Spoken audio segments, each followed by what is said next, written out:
Welcome to Real Estate Coaching Radio, starring award-winning real estate coaches and #1 international best-selling authors, Tim and Julie Harris. This is the #1 daily radio show for realtors looking for a no BS, authentic, real-time coaching experience. What's really working in today's market, how to generate more leads, make more money, and have more time for what you love in your life. And now your hosts, Tim and Julie Harris. Welcome back. Today is, what are we calling this? Freeform Friday? Freeform Friday, fun Friday, anything goes. Yeah, exactly. So we're going to be doing Friday podcasts. We did our first one last week, where we talk about pretty much whatever we want to talk about, and maybe it's real estate related, maybe it's not.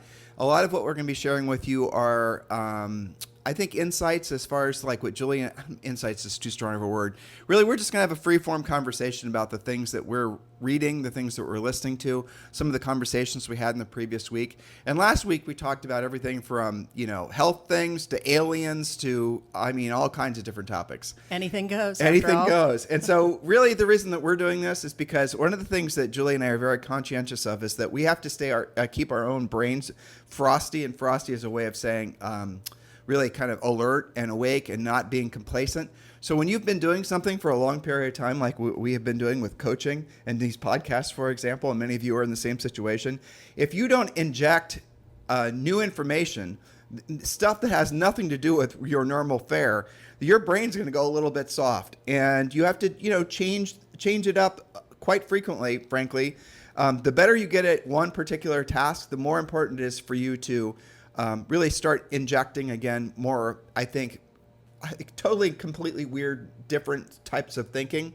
Mm-hmm. And it really does lend to brain elasticity. It's funny, I was trying to look for the word brain elasticity, and I was struggling to find the words at the same time. That's kind of ironic. Brain well, you get my point? Yeah. And some people say, like, one of the, as far as intellectually, one of the things all of us should strive for is to be polymaths. And polymaths are where you have a high-level understanding of many different topics. And you do have the mental capacity for all of that. So just keep all of that in mind when we talk about things on our Fun Friday shows, that we are going to talk about things that oftentimes seem irreverent. And I was so, frankly, thrilled that we didn't really get any negative feedback from last week's show, even though we talked about a million different things. Because that was like the launch of this new Friday show. It was, and people really seemed to like it. And so you guys are giving us permission to go down deeper down the rabbit hole of all of our other topics that we like to talk about. That said, if you are a fresh, brand new listener, note to self, yes, as you see on your podcast app there in your thumbnail, generally speaking, we talk about real estate topics, training scripts, etc. That's our Monday through Thursday show. And I think we have, more than 5,000 previous shows that you can search by topic. You can get caught up. So our typical fare is indeed about real estate if you're just fresh to us. Our longtime listeners understand that, but I'm sure that there are some out there that are going, what? I don't know if this occurred to you, Jules, but maybe our longtime listeners are just glad to listen to us on Friday so they don't have to listen to us talk about real estate. Exactly. Special shout out to all of you guys. So one of again, we have no agenda, and Julie hates doing the podcast without notes. Yep. And so this is a good experiment and experience for her, an experiment for all of us, and her winging it, which, again, Julie is not a winger. That's more of a warning than anything else. Okay. Well, so we agreed to one thing. The only thing we agreed to is we were going to start out by talking about the fact that we're starting to hear, people refer to this age that we're in as the golden age, or the start of a new golden age. And I want to just set this up by making sure all of you understand that I don't think the context of the new golden age has really anything to do with politics, to be honest with you. It doesn't have anything to do with the new president. It doesn't have anything to do with the new administration.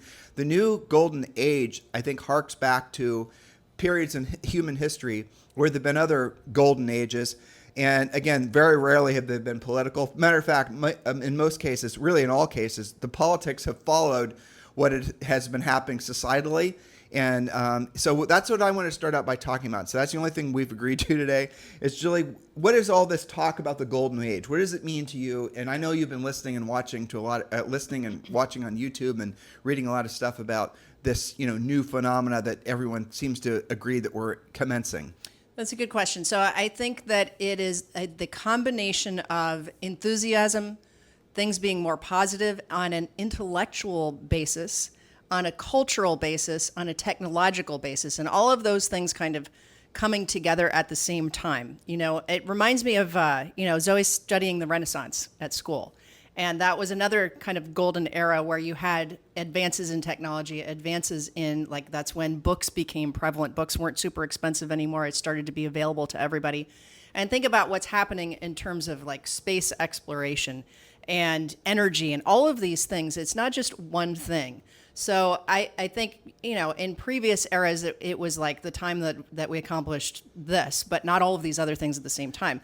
And I think coupled with that is maybe an exhaustion of negativity and doom and gloom, and things aren't great, and the country's going down the tubes and all that kind of stuff. I think now we've got more enthusiasm to move forward and get back maybe to some of our roots. You could talk about founding fathers stuff. There's a lot of different directions we could go, but I think it's the combination of moving forward intellectually, scientifically. You can talk about AI, all that kind of thing. Well, we're moving forward at the same time. I think you could argue that we're moving back too.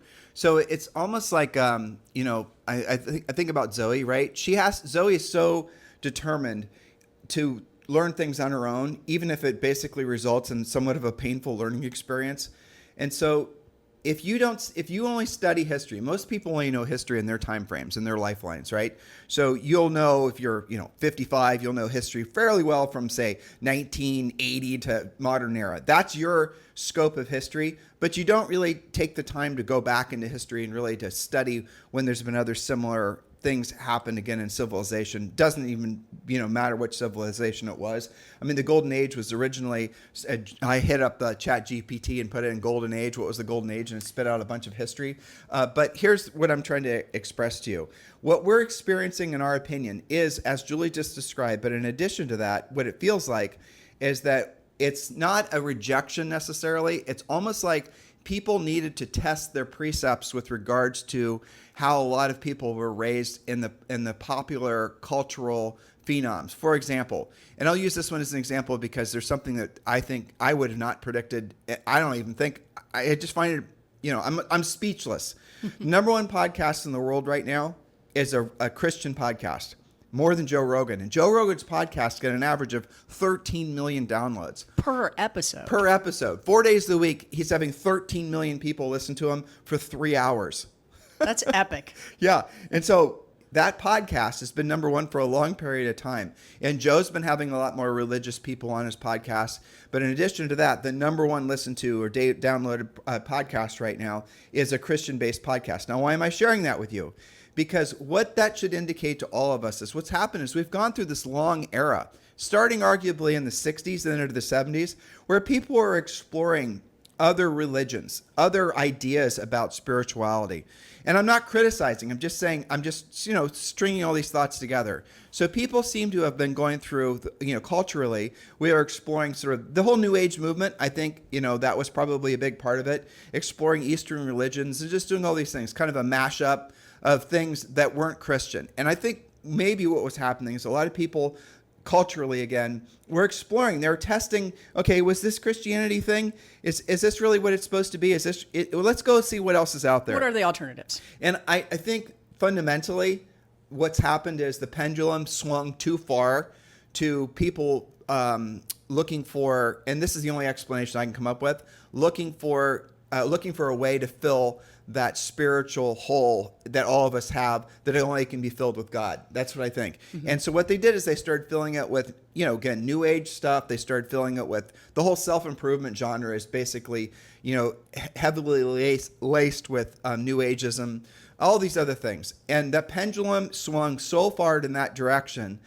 And so the essence of the New Age movement is that you're the center of the universe. The essence of all that self-improvement stuff is that, think about The Secret, right? You manifest, the universe will deliver to you. It's a very sort of narcissistic approach to spirituality. And again, I'm trying not to criticize. I'm just using words to make a point quickly.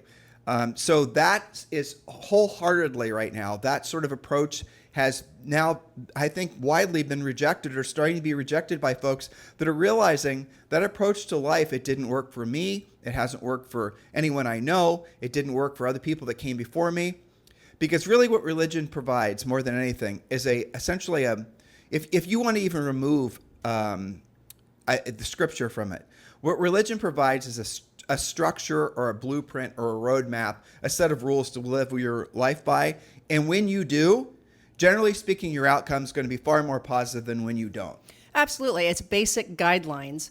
And, that's pretty consistent from religion to religion, but it provides you, a North Star, if you will, for decision making, for how you think about life, how you treat other people. One of the things when we looked up Golden Age, it said that historically when there's been a golden age, it's when people lived in peace and abundance and felt eternal youth.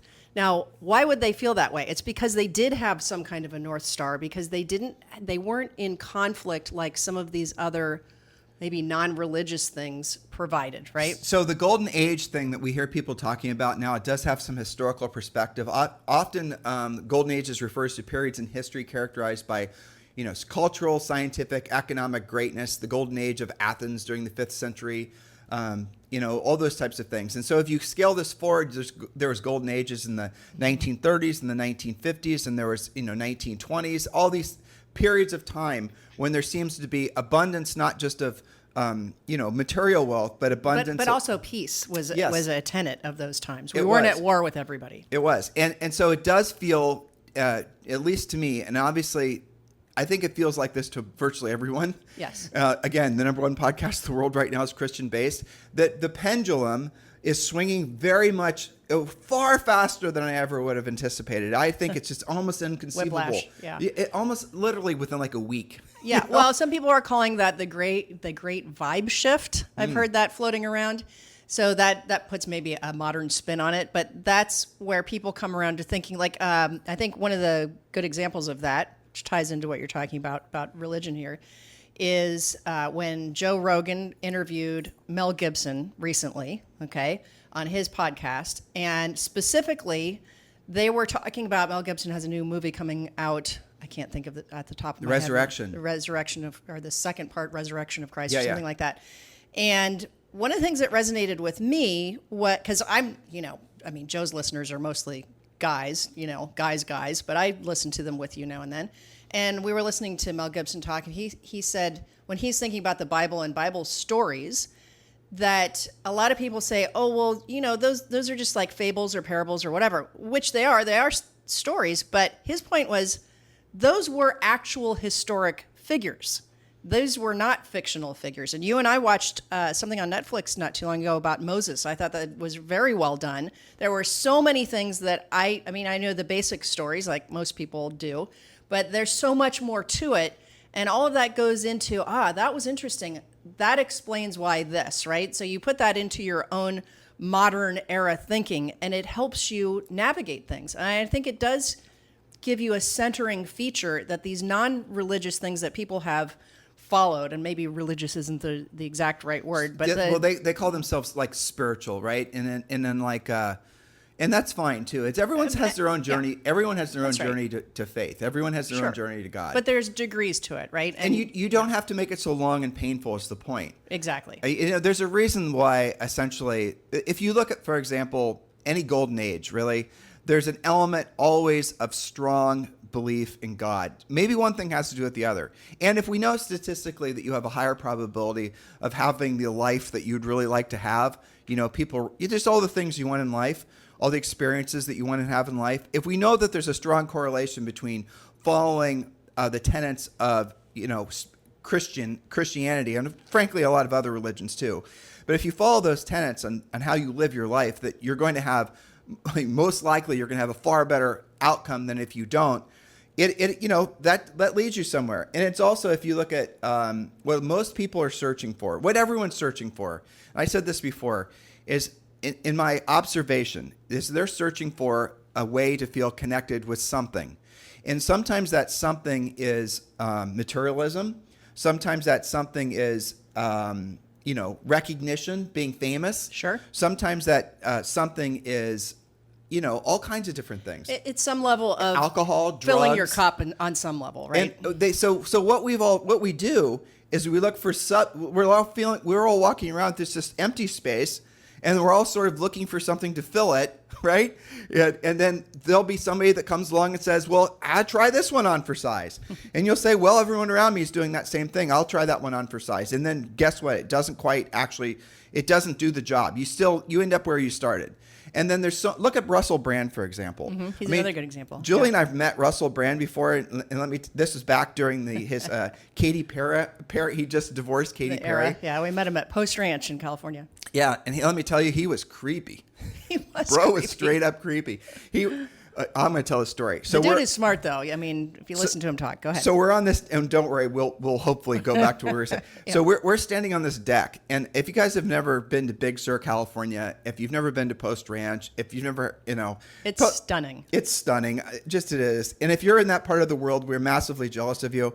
And all of you who are in that part of the world, and you have Point Lobos as is local to you, you owe it to your faithful podcast hosts to go to Point Lobos and go to that last parking lot where you can walk through and hear I don't know what kind of seals they are, but walk through that the stretch that goes around the coast that you can only get to from that last parking lot as you pull in from the main gate. You guys owe it to us, and then take pictures and then send them to us. Okay? Yes, because that is one of our favorite places on earth. It is. It's beautiful. And if you've never been there, I just gave you a new item for your bucket list. All right, so we're at Post Ranch, and it is pitch dark outside. We're on this deck, and we're looking at stars. And we're looking at stars with, big telescope, and there's this guy that knows where all the constellations are and the whole thing. And so Julie and I didn't originally know that Post Ranch was essentially a hangout of all these big-name celebrities from Hollywood. You think I'm making that up, but I'm really, truly not. We originally went there as probably 20 years ago once. Close to that, yeah. Yep. And then from that experience, that's when we were tripping across, like, holy crap, that's Jodie Foster. And all these, just everywhere. So whatever. And you're not supposed to acknowledge them. I mean, there's sort of rules of the road and all that type of thing, when you're in environments like that. But anyway, we're on this deck and we're looking at stars, and it's pitch dark. You can't even see your own hand in front of you. It's that dark. We're looking through a telescope. We're seeing all these beautiful constellations. And then aside, the astronomer that was there told us that Jodie Foster, like I said a second ago, was there.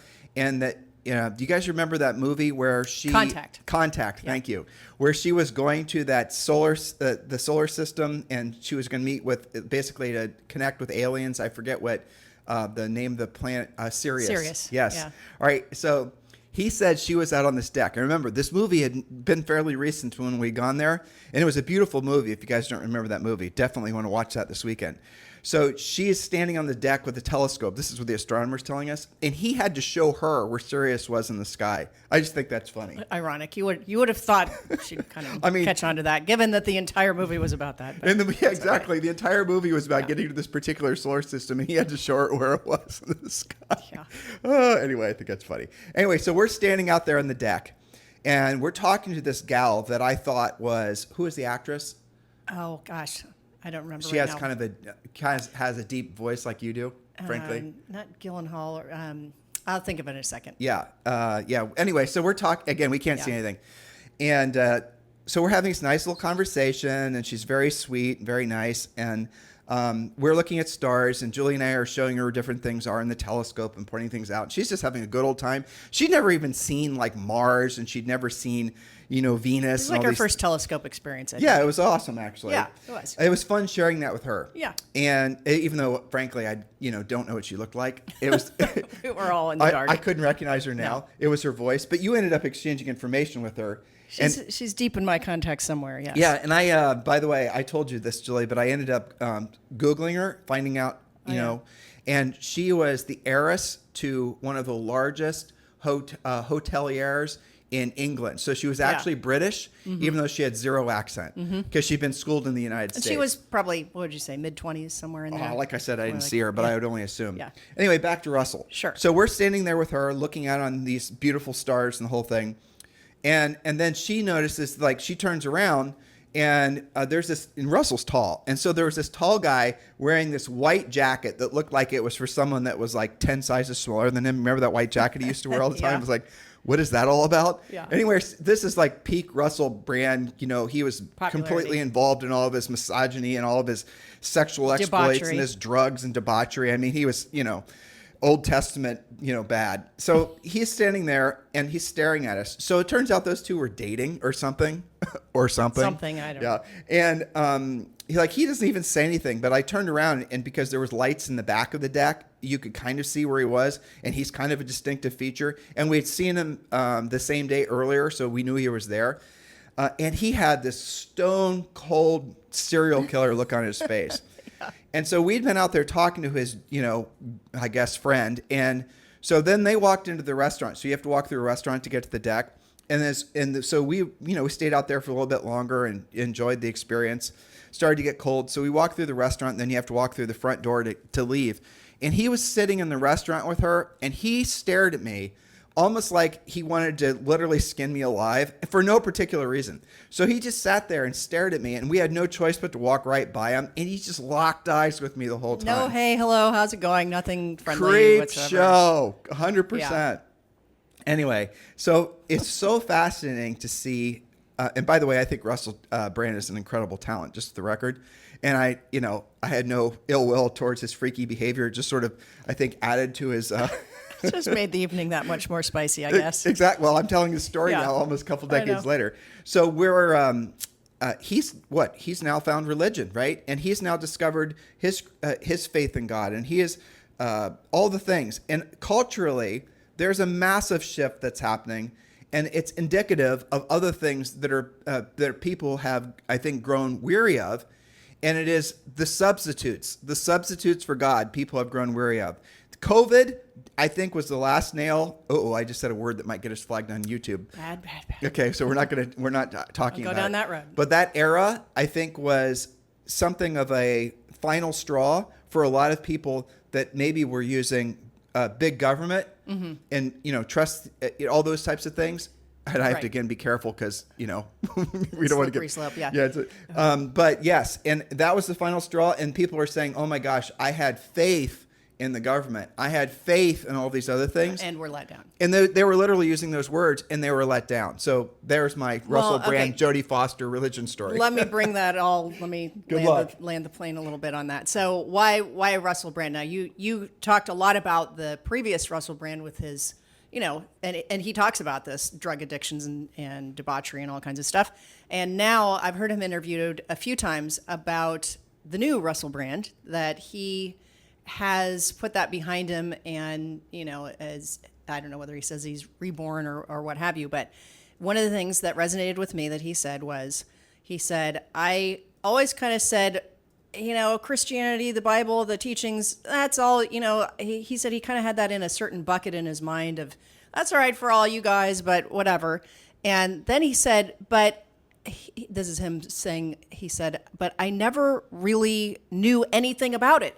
I never researched it. I never looked into it. I never really knew what was in the Bible. I never studied it. And now that I have, it's all come together for me. Well, let me so it's almost like a child's reaction to a parent trying to tell the kid to eat their vegetables. Mm-hmm. And the kid doesn't want to do it, again, reflecting on our beautiful 11-year-old daughter, but a kid rejecting it just because the parents are telling the kid to do it. And maybe they don't like the idea of vegetables. Or they don't like being told what to do. Exactly. And now never having tried them or knowing anything about it. But that's what's probably happening with us culturally. Yes. And so we're all sort of growing up and maturing and realizing all the false gods that were out there and all the things that we've been trying to use to substitute for God. All those things are being set aside. And that, in my opinion, is ushering in this new golden era, or leaving us the opportunity to start thinking expansively and with the realization that all the precepts we've had probably for the past 60 years now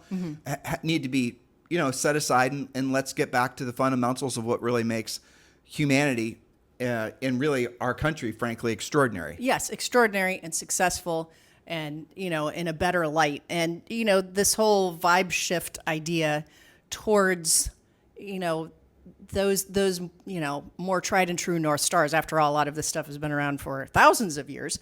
And one might ask, well, what? And you and I listened to a podcast about this morning. They said, well, why is it? How do you explain? Because this is not just Tim and Julie talking. This is statistically backed with things like a Christian podcast rating higher than Joe Rogan's 13 million downloads a podcast, right? Well, so what causes that? It's so much better than that because it's so much more important than you and I just saying that.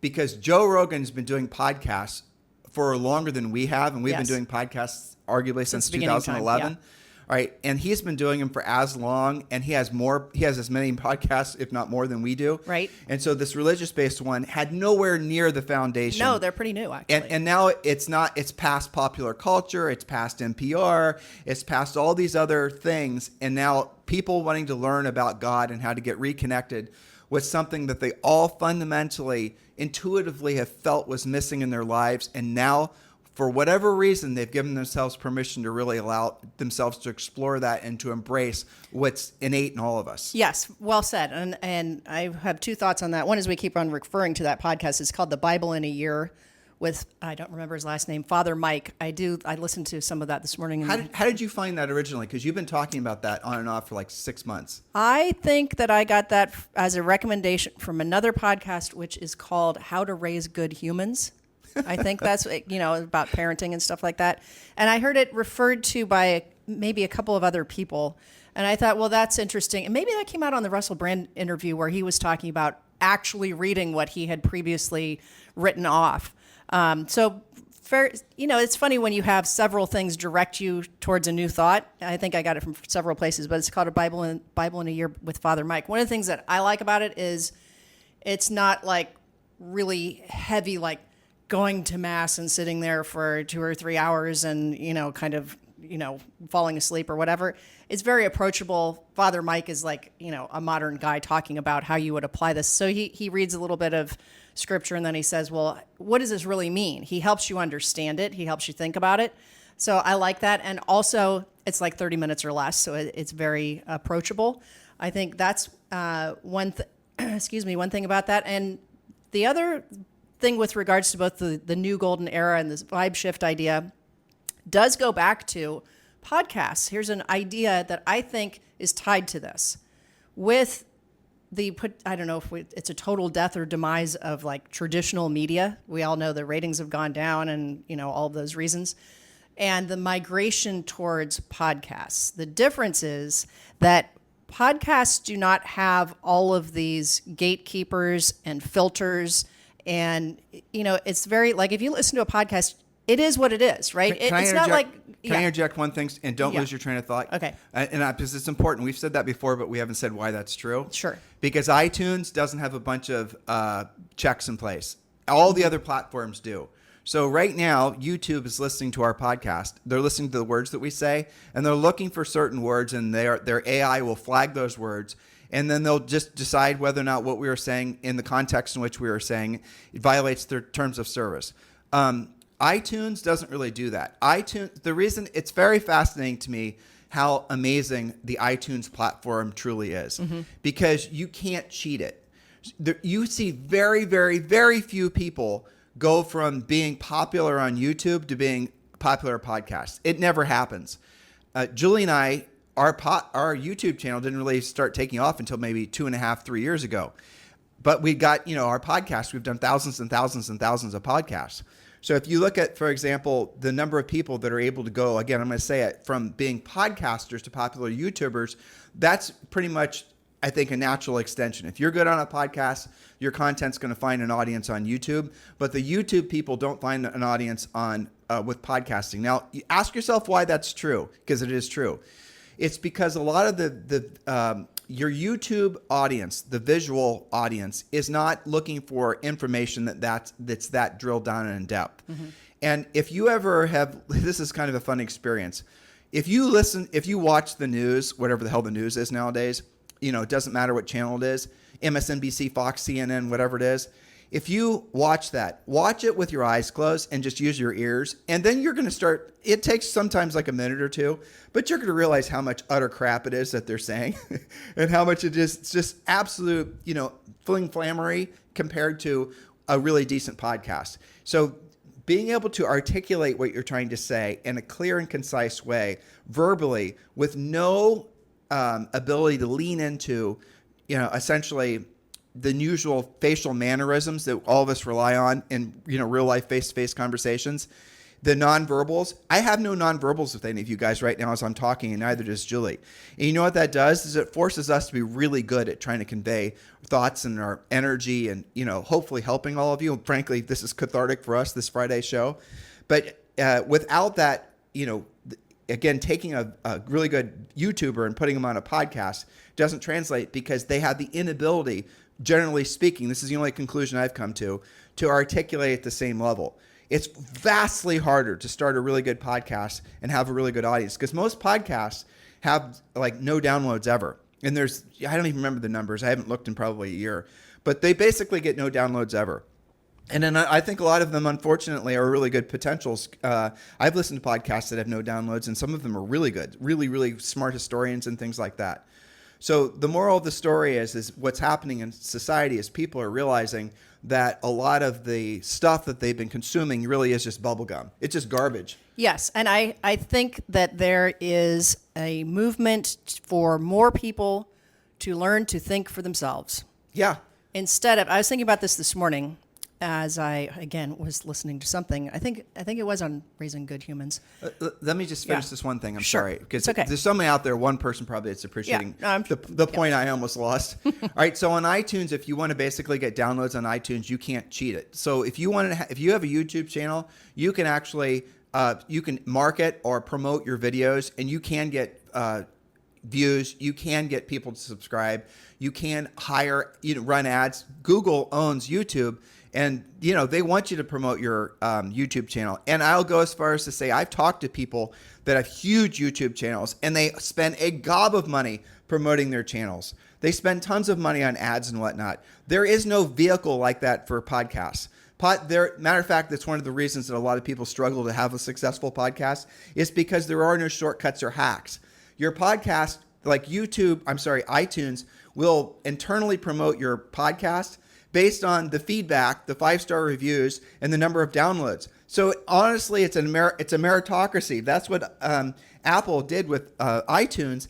Is it really is allowing the cream to rise to the top, and there's no way that someone can shortcut it by just doing a bunch of little, frankly, hackish stuff like you can do on a lot of the other platforms. Yeah, it's like I think what you're saying is it's kind of a more pure sifting and sorting, and the good ones will survive, and there's not like people saying, oh, you can't do this, you can't do that, and it's not our algorithm. And why does our podcast get so many downloads every single day? It's because I know why, because I can look at the analytics from iTunes. We don't promote it. We promote it on the podcast itself. Sure. But we don't run ads to it. We don't do anything like that. And it's not from the clips and stuff we do on YouTube and all the other socials. Right. It's because of word of mouth. This podcast has grown 100% because of the fact that agents share it with other agents. Well, those are testimonials, right? They're basically podcast testimonials, just like you do in like if you're running a real estate business and your past clients say something nice about you and then they refer that to you. I do like that. It's interesting when I think about stuff that I listen to. Most of it is because of that somebody recommended that. Yep. Maybe a coaching client. Tammy Irby, one of my coaching clients, was giving me some great recommendations on our call the other day, stuff she's listening to and expanding to. But I think that there is an element in this new golden era, in the vibe shift of learning to think for yourself versus the legacy media, which literally was telling people how to think. Jules, can you think of a single podcast that you listen to on the regular that was not someone didn't recommend it to you? Like if I were to go and look at my podcast that I listen to every day, there's not a single one that I found other than from someone saying you should listen to this.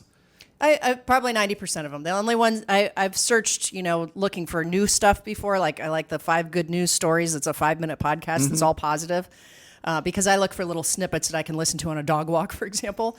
But I would say it's 90% either recommended by somebody that we know and trust, or by some podcaster that we listen to regularly. One thing leads to the next. And you can try stuff out and maybe you like it, maybe you don't. But yeah, I think that's good. But let me go back to this thought of, getting away from being told what to think. One of the things that I like about curating what you're listening to, because we're really talking about is taking care of your mindset. We talk about that in our regular podcast quite a bit. And expanding the different directions that you can think in and your experience. and where that comes from. And I think at the top of the podcast, what you said was really important, is getting out of your own hamster wheel of thoughts.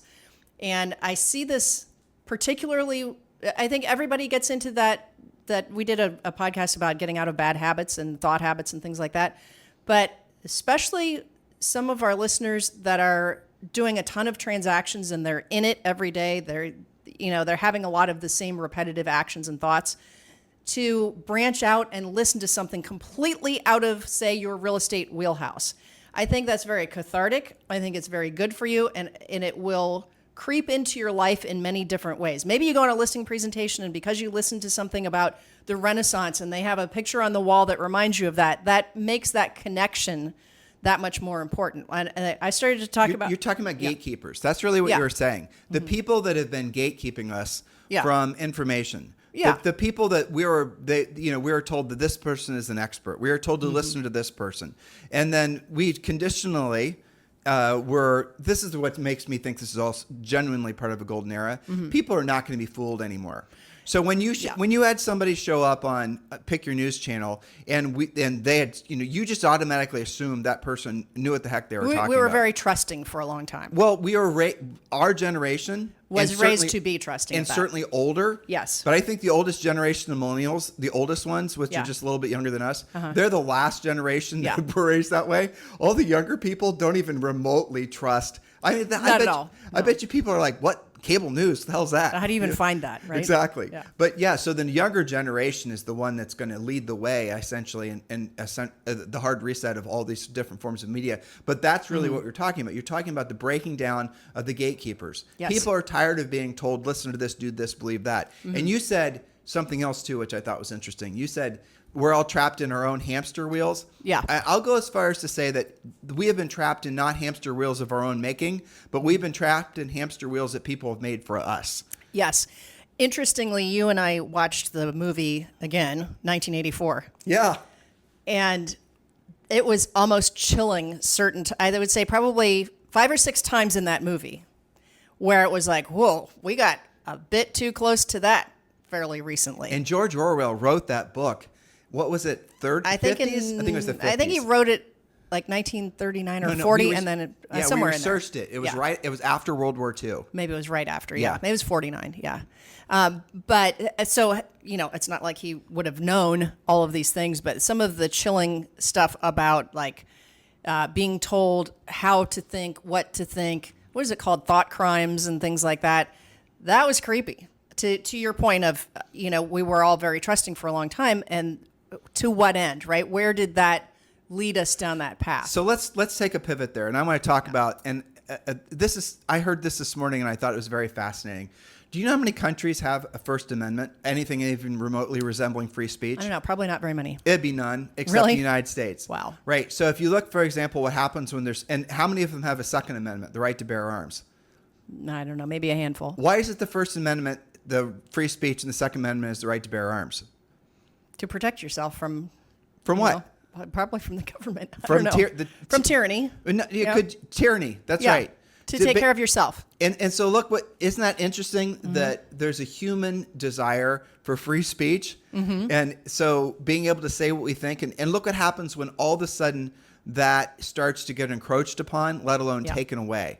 Is there is, at least in the United States, but I think frankly globally, there's definitely, again, part of the golden age, there's definitely a wholesale rejection of people being told what to think and what to do. And podcasts are the great unbridled threat to the aristocracy of the thought police. Yeah. And I think that's really fascinating. I think that's a huge part of the new golden era. Me too. I really do. You can see how it affected the election and many other things. Just that I guess it does come down to freedom of speech, freedom of thought. It's an interesting balance to take after that. You want to have freedom of speech, but you also want to have, some checks and balances. People should be allowed to say dumb things. They should be. This is how we work out thoughts. Exactly. Right? Okay, so let me bring you back to part of what I hope in this golden era, in the vibe shift, however we want to be calling that. I think that we're going to get to better discourse between people. I was listening to something about how to teach kids to have their moral compass without coming off as morally superior, and how to like have that conversation. One of the things they said was to start out with just flat out communication, to have a conversation without automatically judging and saying, oh, well, you don't believe what I believe, so you must be bad. And then so that it spells an acronym, I think. C is communication, I is invite discussion. Don't just summarily reject. Can I talk about Taylor Swift real quick? 1 second. And then You're the going V is verify. Now, verify does not mean agree with your maybe potentially conflicting belief. I'm verifying that you have that belief and that there must be something behind that. Now, maybe there is, maybe there isn't. Maybe you just believe that because somebody told you to.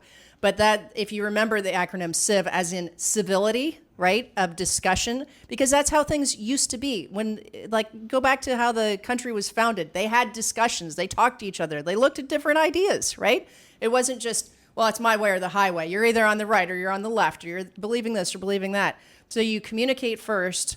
You invite and investigate. That's the I. So you actually get to know, well, why is it you think that, right? And then you verify. Verify is not the same as agreeing with. It's verifying that you must have that belief for some reason. It must come from somewhere. I want to understand that more. That's why you get back to communication. Well, so considering you have no notes, you just pulled that out of your head. That's pretty impressive. So I'm nice trying. job I'm there. working on so this you're stuff, better at right? winging it. Well, I was going to talk. I've also had extra coffee this morning. I wasn't trying to be rude to Julie by bringing up Taylor Swift, because I know what got her on that journey of learning that stuff in particular. Yeah. And here's what it was. It's because our daughter does not like Taylor Swift, and she's 11, and she has never liked Taylor Swift. And the reason that Zoe doesn't like Taylor Swift is because Zoe took the time to read the lyrics of Taylor Swift's songs.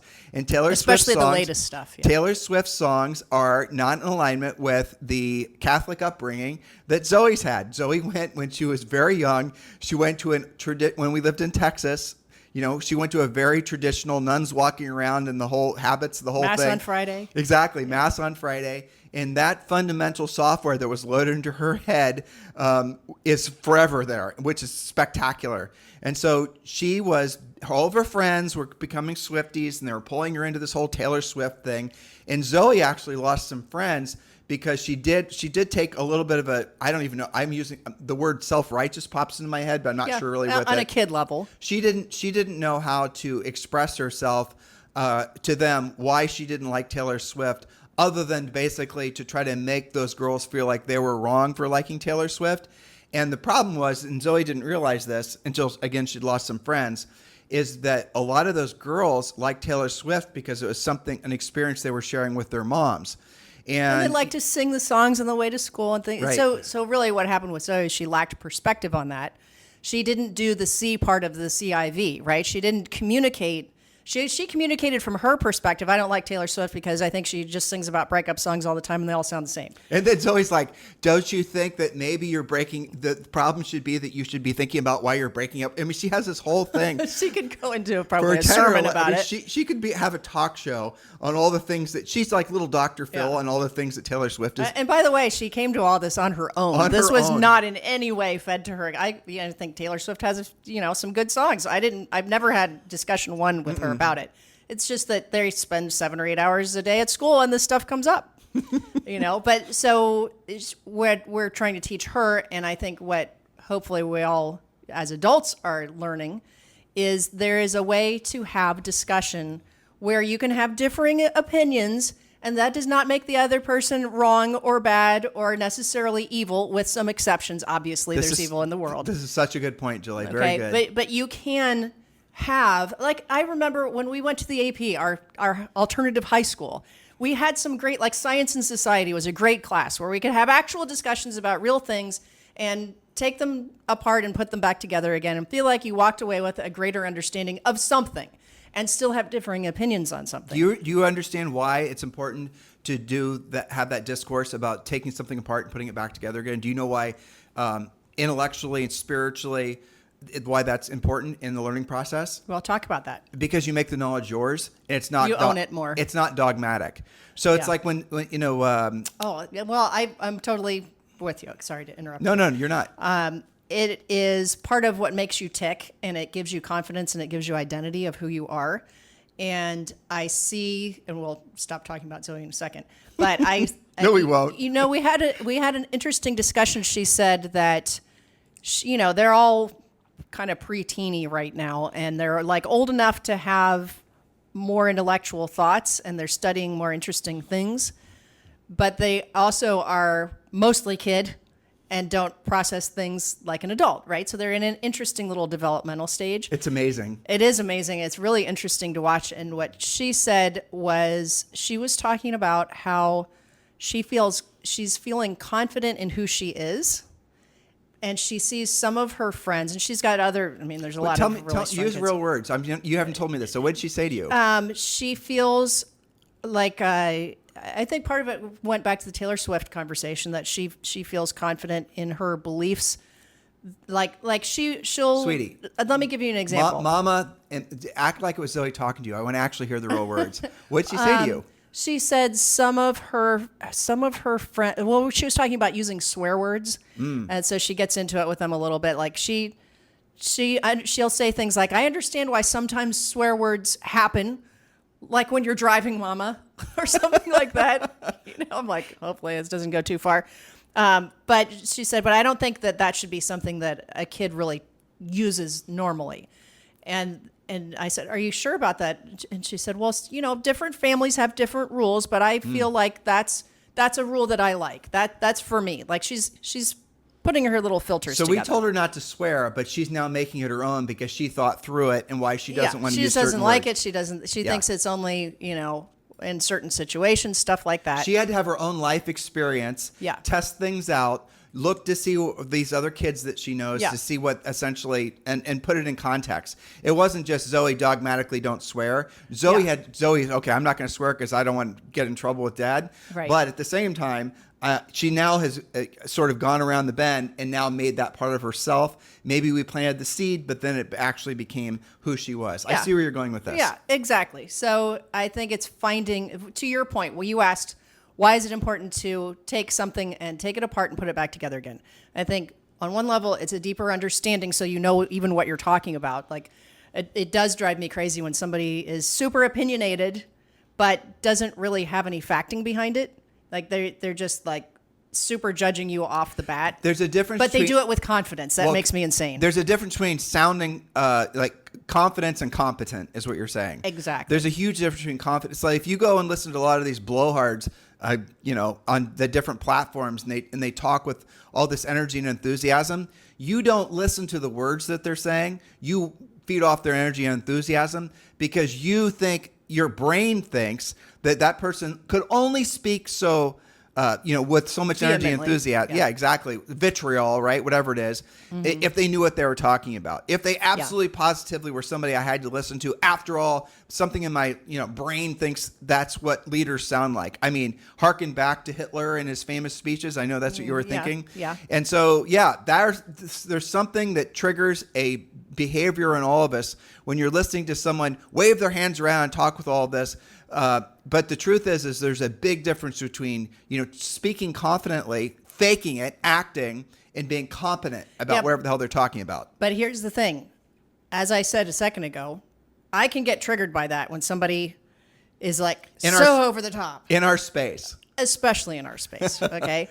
But I have to have some kind of civility, right? Some communication, and catch myself and say, okay, well, that's interesting. Why do you think that?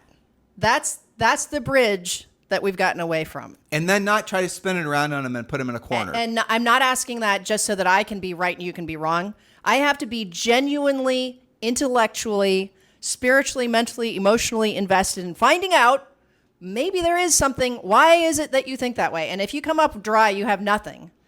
It's because of, or you say something that's just not true. Okay. Then you can maybe have a discussion. Well, I understand why you believe that, but would you be surprised to find out that actually fill in the blank? Or maybe this is something new to me, and maybe that changes how I think. We have to have this back and forth again that we've all gotten severely away from. Well, I turned you on to Charlie Kirk. Yeah, I like how he does it, actually. He does. He's very good at that. He doesn't try to make the person wrong. He actually, I think, is a little bit more diplomatic than even. Yeah, he'll say, "Tell me more about that." Than even like Ben Shapiro. Quite a bit more. Yeah. Ben Shapiro seems to just like seems to like gut people like a fish verbally. Right. And he's so good at it. He almost it's almost a little gratuitous. Or, yeah. Or he's a bit more aggressive about it. Yeah, but he's almost what's the word maybe a little self-righteous on it sometimes. Yeah. But Charlie Kirk, if you guys aren't listening to his podcast, you should. So in any event, he's I think very good when he's debating somebody a lot about their Marxist perspectives. Oh, let's talk about that in a second too. About their Marxist perspectives without, or you guys can call it socialism, you guys can call it whatever you want to. Yeah. But and he circles people back around. And he does it in a very respectful and I say loving and godlike way. Yes, I would agree with that. And if you haven't listened to Charlie Kirk, he's I don't know, he does a lot of shorter podcasts throughout the day. And then I don't know what his regular schedule is, but he's a pretty prolific poster. What I like, excuse me, about what he does, he's, I don't know how old he is, probably 30 Early or less. 30s. Early 30s. He goes to college campuses and engages and tries to have those discussions. The most liberal college campuses. Yeah, but he invites. I like how he'll be maybe interviewing somebody from stage, and then he'll open up to questions, and he asks for people who perhaps disagree with him to come up first in line, so that he can take their question, or maybe they have a question for him or a comment, and then he engages with them.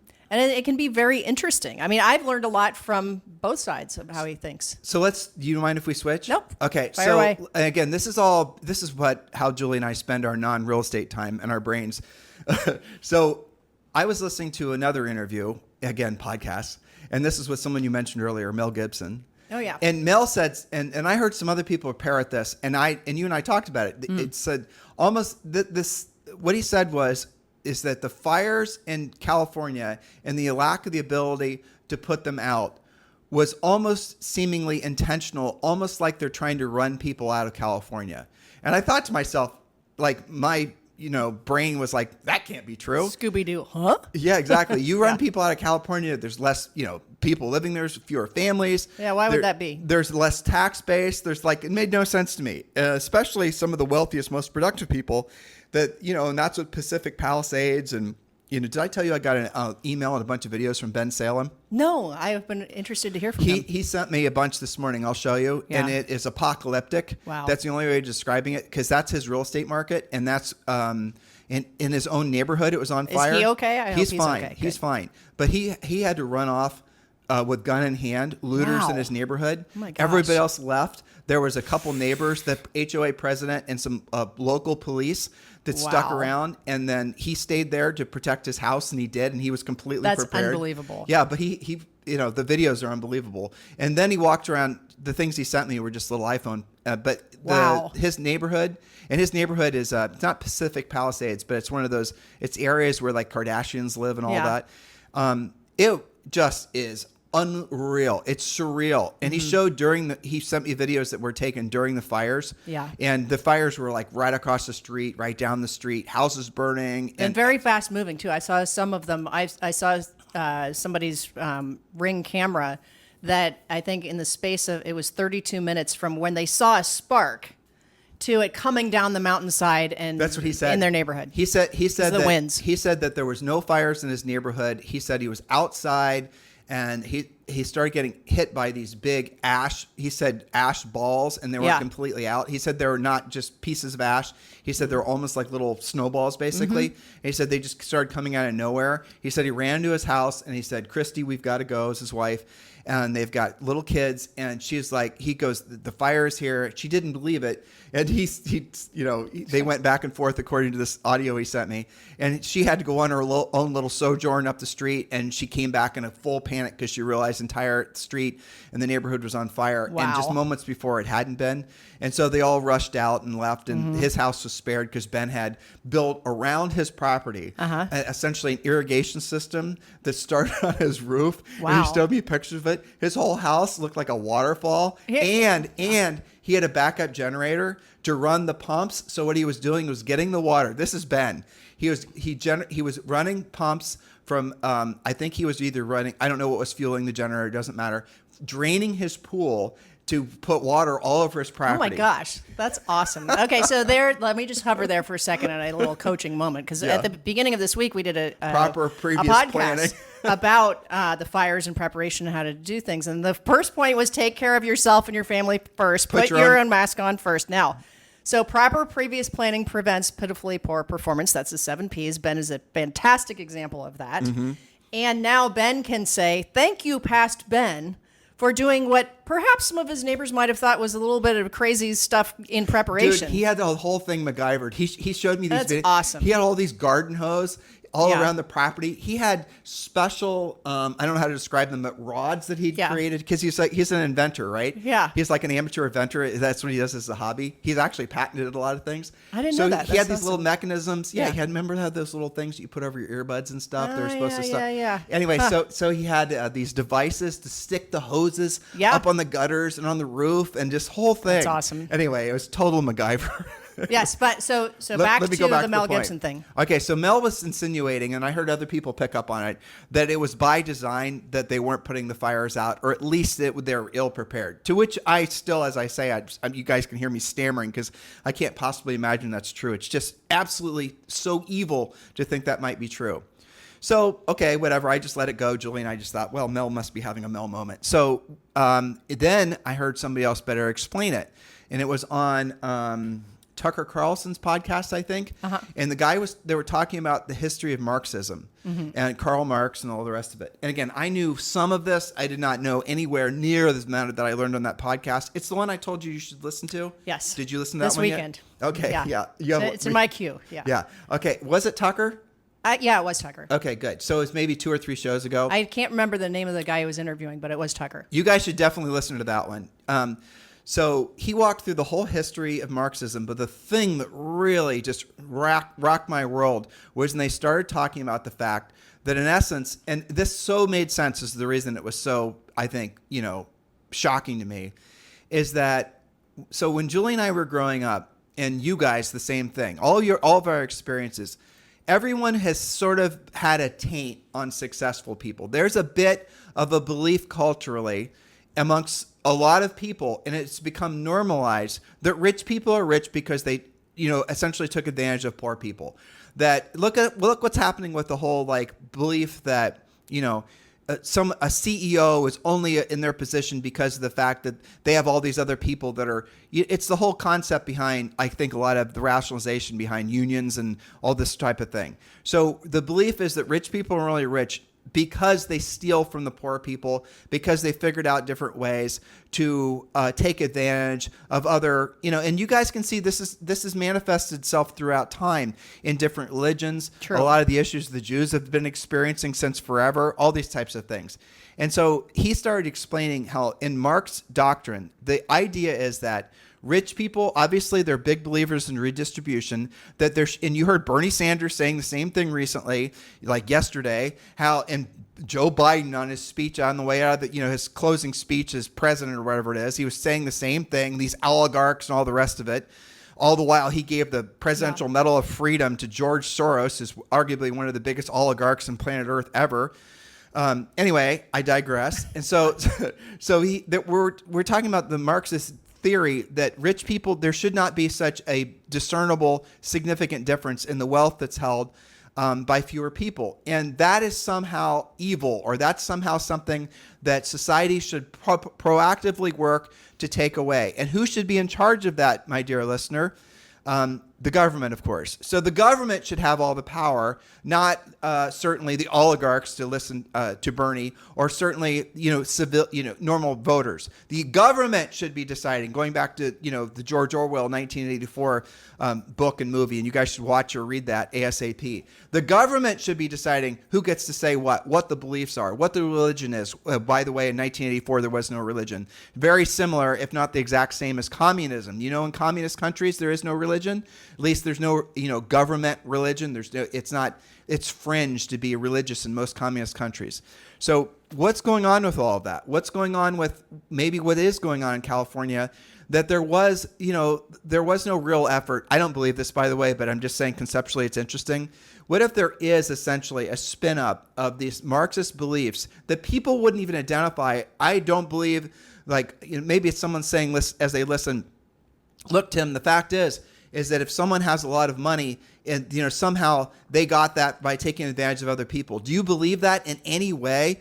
Well, Julie was just saying, why don't you test that precept? Maybe the reason that somebody has a lot of money, maybe the reason that Elon Musk is as wealthy as he is simply because he's created more value for humanity than, the next, billionth, however many people.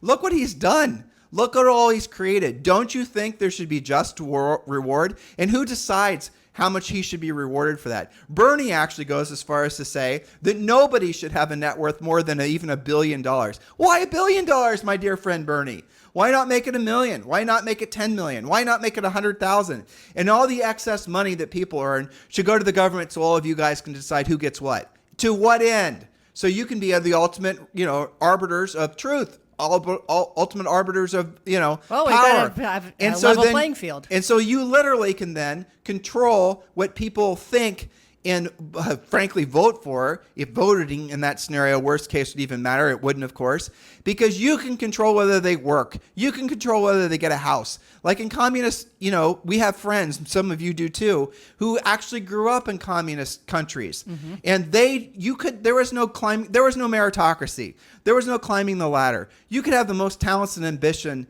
and it wouldn't matter because you weren't essentially part of the machine. So you could literally never have a house, never have a car, never have opportunities to travel, all these types of things. That's the antithesis of what America is all about. And really, fundamentally, if we start having these conversations, like what hopefully we're having now with all of you, and Julie and I have been talking about this a lot, if we're willing to have those hard conversations that we might, run the risk of offending even some people we love and, friends, then we can get to the other side of that. Why do you believe what you believe about wealthy people? Why do you believe what you believe about some of the other thoughts that you have? Where do those thoughts come from? From your life experience, does it really make sense?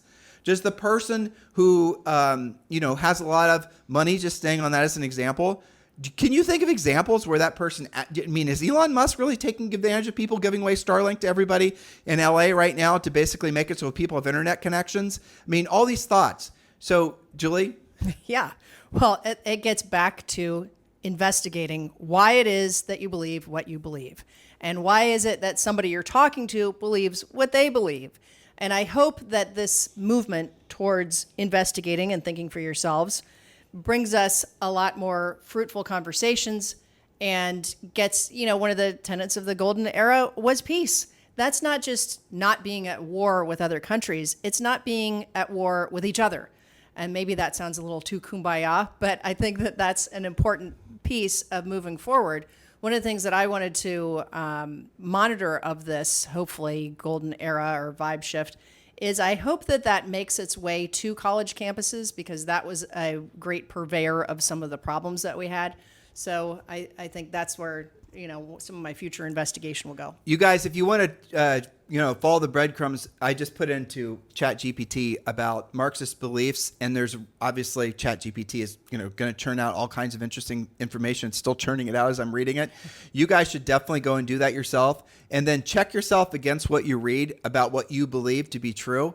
And honestly, you're going to be shocked. I wish I would have, when I look back, and I certainly look back to how you and I were raised, which was during Ronald Reagan's era. Mm-hmm. But we did go to a school that was largely old hippies, if we're being honest. A lot of our teachers were, being run by old hippies. Yeah. And they absolutely, without being so overt as people are now, were definitely on the socialistic, Marxist leanings of things. Probably. Yeah. And the way that they were essentially trying to teach us different things. Sure. And because our core beliefs weren't like that, in that school, you and I were outliers. Mm-hmm. In life, I think we've been outliers.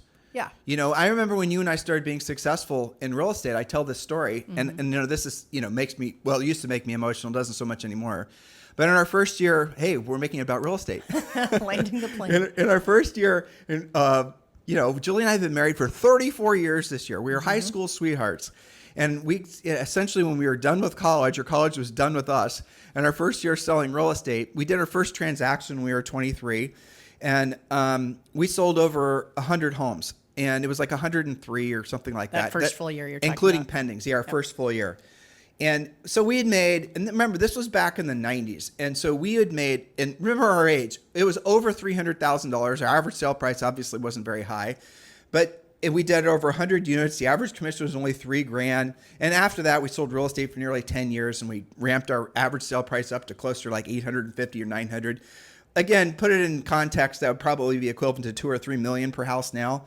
So after we had the initial success selling real estate, and we always increased the number of homes and didn't always increase the net we made from selling those homes, but that's, again, another story for another day.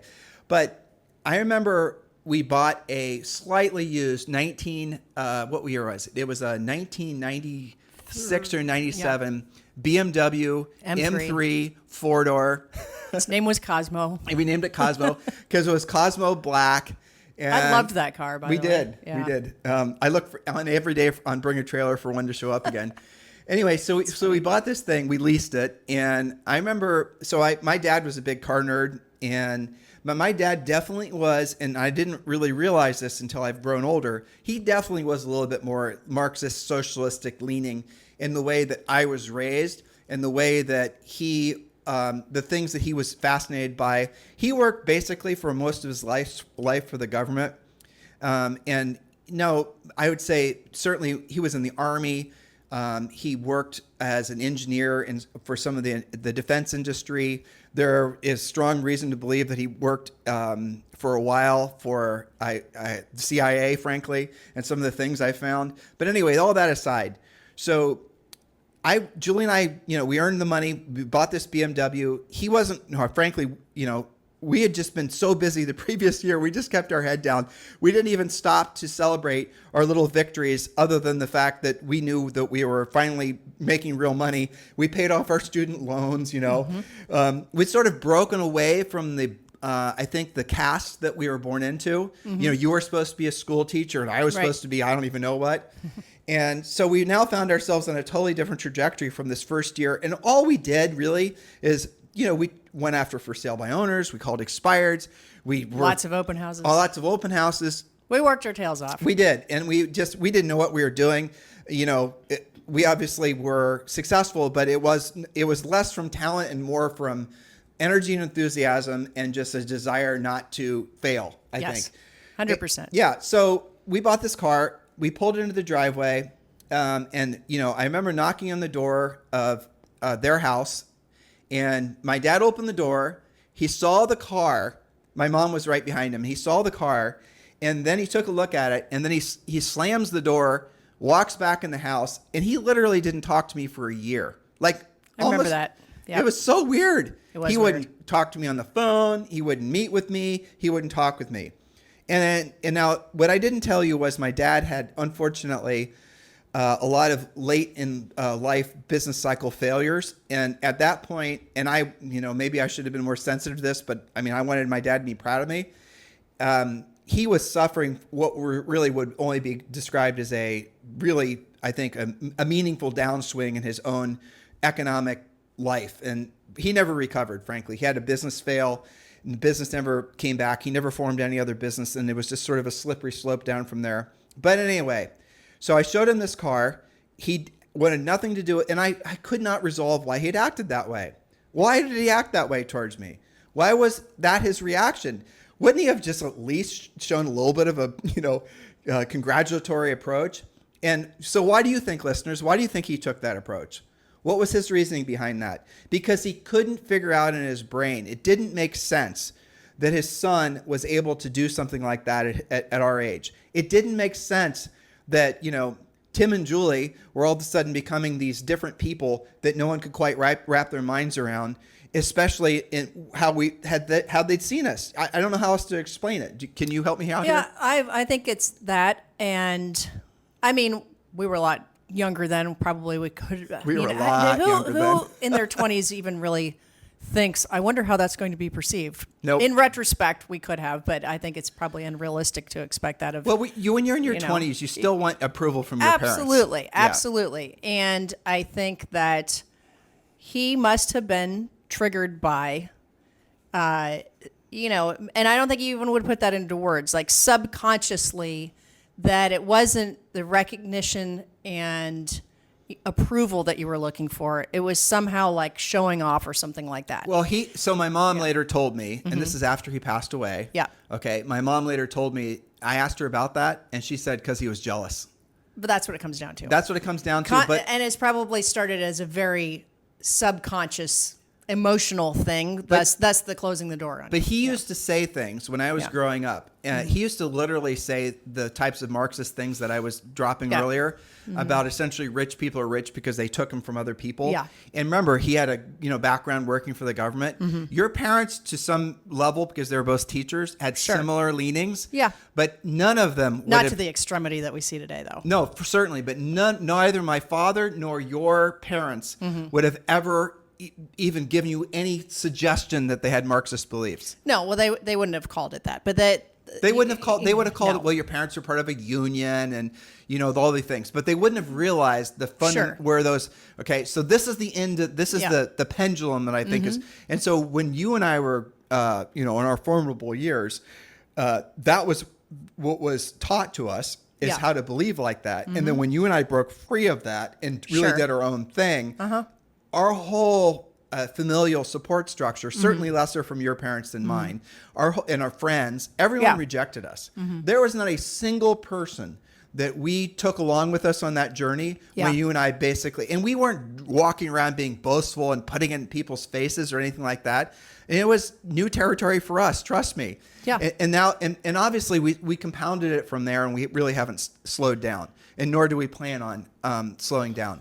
But it was interesting, and that I never was able to put all these thoughts together until the other day. This is where I'm kind of circling around about this. Why they thought the way they did, and listening to that Tucker Carlson podcast and realizing the history of Karl Marx. Following the breadcrumbs back. Following the breadcrumbs back. For me, that was the closing of a loop that's been open in my mind for 30 years. Yeah, it definitely merits studying and discovery, and I want to listen to that as well. That Karl Marx crap crept into American culture starting after World War II. Yes. And it started by being very pervasive. A lot of people believe that it was literally Russia that was essentially having mostly influence from colleges were teaching these Marxist things because they know ultimately it was the antithesis of a capitalist democracy. Yes. And now here's what's interesting. I think if you go ahead. Why would they want? Why would they not want a capitalist democracy to thrive? Watch the movie or read the book 1984. It's because if people know, it's the reason that North Korea has a complete blockout and no one in North Korea has any clue what's going on in the rest of the world. It's because when people realize that the dogma that's coming from big government is a bunch of bullshit, then what's going to happen is they're going to start demanding the Arab Spring. You guys remember that? But that's what's going to happen is people are going to summarily reject the dogmatic approach, think this, believe this, live this life. Tim and Julie, you're supposed to be an elementary school teacher. Tim, you're supposed to be a mail carrier. You're supposed to do this, you're supposed to do that. Do not break free of these types of castes. But as soon as you do, and if you do that on a grand scale, and this is what podcasts I think are bringing societally right now, it's exposing people unfiltered to different ways of thinking, and that sort of those Marxist ideals or those Marxist beliefs that have perpetuated our society in more meaningful ways than we possibly can recognize, and now we're starting to say, oh my gosh, now I kind of understand. Yes, well, think about how it's gotten into people's thought patterns without them even realizing it.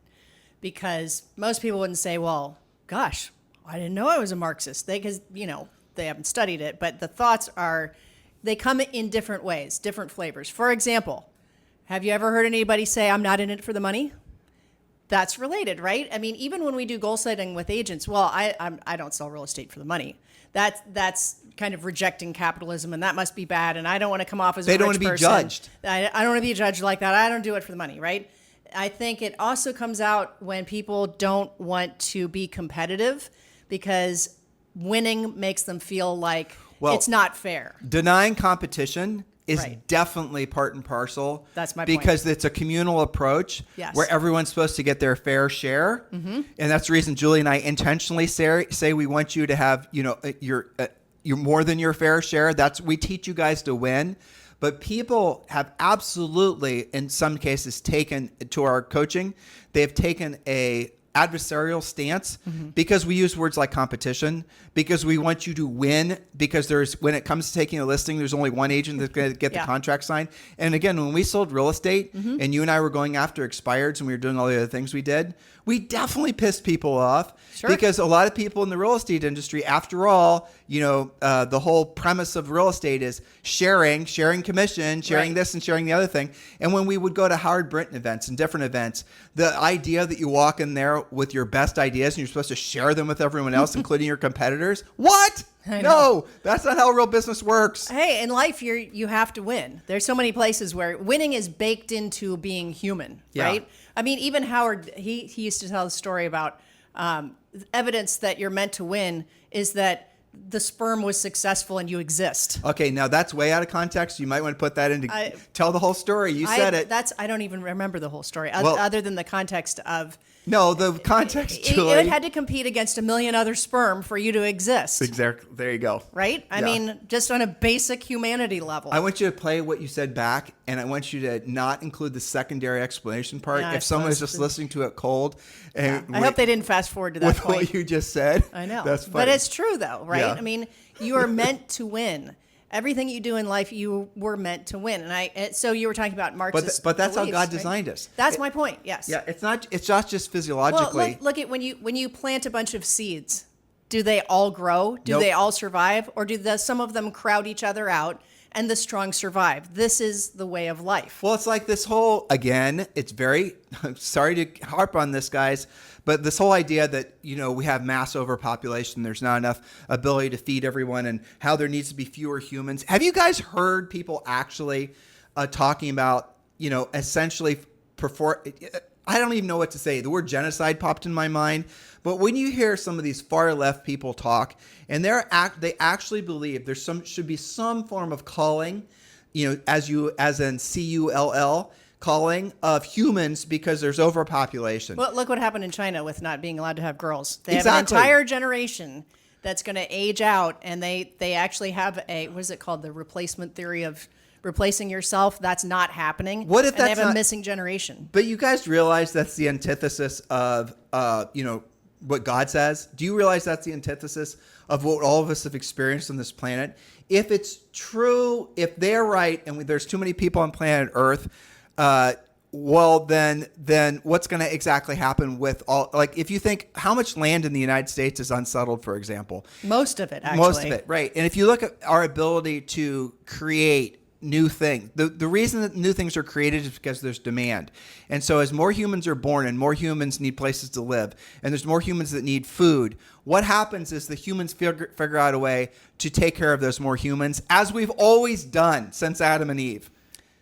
Okay. Don't you think? Literally. Okay. So literally since Adam and Eve, because, and I am no biblical scholar, I'm studying it, so I'm going to screw this up a little bit. Because Zoe and I just re-listened to this morning.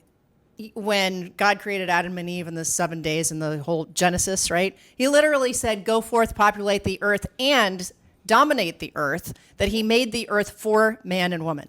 Yeah.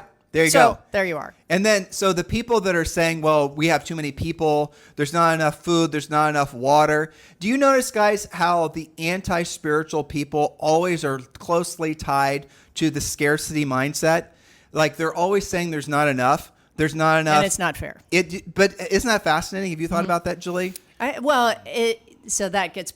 It's because they have lack of faith. Yes, lack of faith, and it also comes back to the control of things, right? Right. So if there's lack, that means there needs to be some sort of, and they don't believe in God, right? And so the God's, that's generally, Marxist socialist types do not believe in God.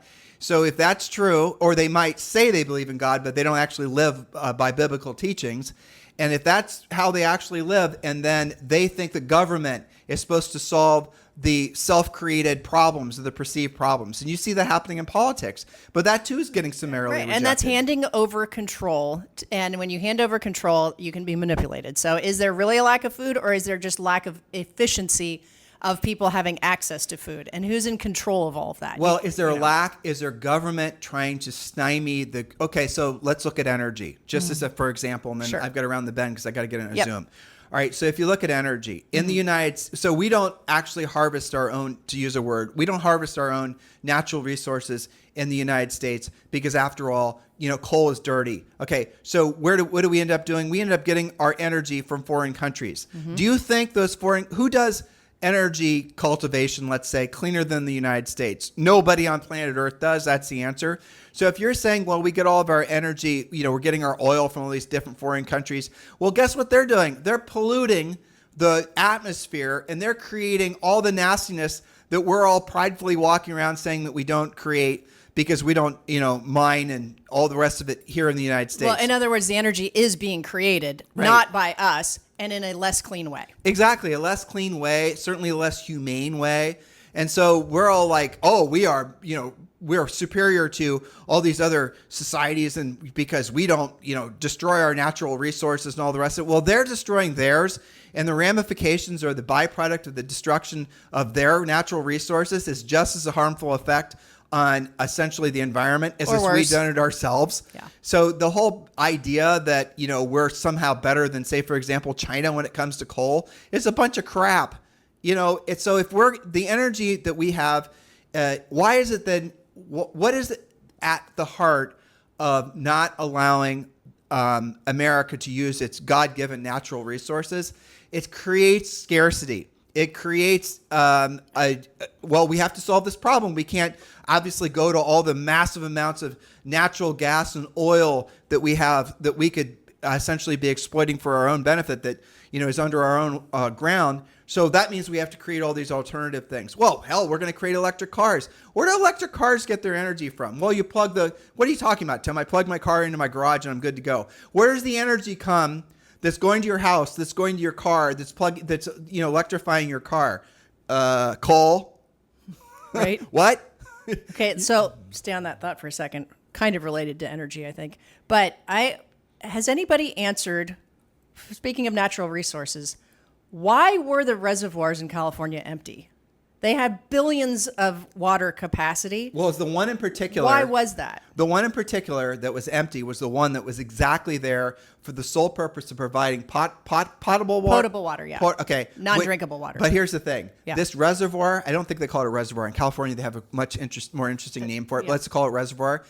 That was not only used to, obviously, it was drinking water. Filtration, It was in this big open basin. Yeah. Okay. No, I researched this. Okay. It was in this big open basin. Uh-huh. And this big open basin had, it was leaking or something. And so they drained it Okay. to fix this problem that was in this particular makes sense. basin. Yeah, they did. Okay. And then they hadn't filled it back up. And that timing of it obviously was atrocious. Okay. And that's supposedly the reason that they ran out of water. But it was Gotcha. indeed empty. And it was indeed in this particular area. Okay. But so this is the reason I'm saying ultimately, if you get into the politics of things, Right. it just is sort of like a black hole of energy. So you got to kind of elevate your thinking beyond that. Otherwise, you're Right. going to end up, oh, Gavin Newsom is at this or Gavin Newsom is at that. Don't get stuck there. That's where they want you to be. They want you to be mired in the political things because then you're not thinking about these grander ideas that hopefully we're helping you guys to connect with. Yes, well, very well said. So I think probably that's the pod Yeah. because we both have, I think we're on a mutual Zoom coming up for Yes. our new things that we're working on. And then I have a couple of coaching calls this afternoon, and we still have to work out. So Yes, we do. So listen, guys, this is our Friday show, and I want you to... thanks for sticking it out to the end with us, guys. Exactly. Give us some ideas of what you want us to talk about in the future. Let us know, more of this, less of that. Give us some concepts. If you guys are following any breadcrumbs in your own, education, and as you try to expand your own thinking, it'd be more objective and less, a little bit, I think less dogmatic in your approach to life. What are you stumbling across that maybe you would like to share with Julie and I? Are you listening to any really good podcasts? Let us know over on Instagram. We personally, we love this type of thing because this is Julie and I pretty much unplugged. When we in IRL, right? These are the things we talk about. Well, that and a lot. This and Zoe, frankly. Yep, that's about it. French bulldogs, maybe. That's pretty much it. And so if you have any suggestions for us, please do share them with us. if you like Julie and I presenting this type of thing, also give us that feedback because frankly, we'd like to do more of it. And tell us what you're interested in. Yeah. Share your thoughts. Exactly. And we don't always want to talk about real estate, neither you guys, because man, that gets boring. Seriously. Who does that? Speaking of which, if you just want to hear Tim and Julie doing real estate, we do that well too, evidently. So you can listen to all of our past podcasts. We have literally thousands and thousands of past podcasts. Thank you for continuing to keep this podcast so highly rated on iTunes. And there's literally thousands of you that download and stream us and listen to us on YouTube every single day. It really does help us to stay in alignment with our highest and truest purpose on this planet, which is being of service to all of you. God gave us all a group of, all of us have influence, whether you have influence over thousands of people or millions of people or even just dozens of people. Those are the people that you're supposed to be having the impact on. Real estate is a blessing because it puts you in a position where you can truly be of high service to as many people as you choose to be. And hopefully we're enlightening you as much as we can and to the realization that you are in the right place at the right time. We absolutely are in the new golden age. We didn't talk about technology and AI. We didn't talk about all the other things that you would have thought we would have talked about because really the whole spiritual revolution, not even spiritual is a woo-woo word. Mm-hmm. The return to Christian values, Judeo-Christian values, that's really what we're experiencing, certainly in the United States. And I'll venture a guess that we're going to see that expanding globally. Embrace it. Understand it. And if you're in conflict with it, we challenge you to maybe give yourself an opportunity, give yourself a little grace and drill down and maybe realize that the reason you have the thoughts and you have the beliefs that you do are because you have been trapped in somebody else's hamster cage. Because you have been implanted with maybe thoughts and beliefs that maybe served you in the past but don't serve you now. So give yourself an opportunity to hit hard reset and embrace the amazing gift that all of us have that is a gift from God, which is called life. And share this podcast with other people. Have a fantastic day. We'll talk with you on the show tomorrow. This podcast is a part of the C-Suite Radio Network. For more top business podcasts, visit c-suiteradio.com.